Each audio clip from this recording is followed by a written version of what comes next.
Mr. O'Connor. What is your real name? Malcolm X. Is that your legal name? As far as I'm concerned, it's my legal name.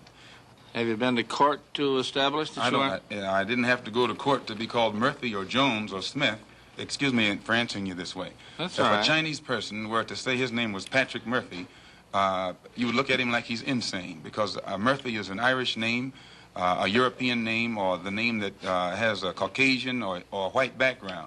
And a yellow person, Chinese is a yellow man, and he has nothing to do or no connection whatsoever with the name Murphy.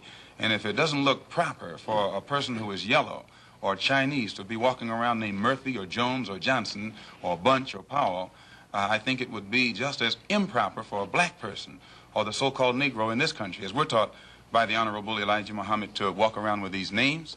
And therefore he teaches us that during slavery, the same slave master who owned us put his last name on us to denote that we were his property.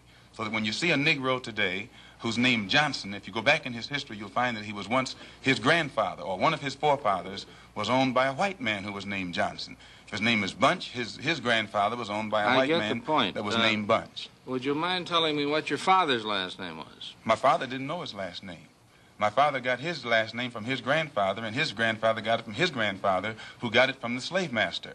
The real names of our people were destroyed during slavery. Was there any line, any point in the genealogy of your family when you did have to use the last name, and if so, what was it? The last name of my forefathers was taken from them when they were brought to America and made slaves. And then the name of the slave master was given, which we refuse. We reject that name today. You mean you won't even tell me what your father's supposed last name was or gifted last name was? I never acknowledge it whatsoever.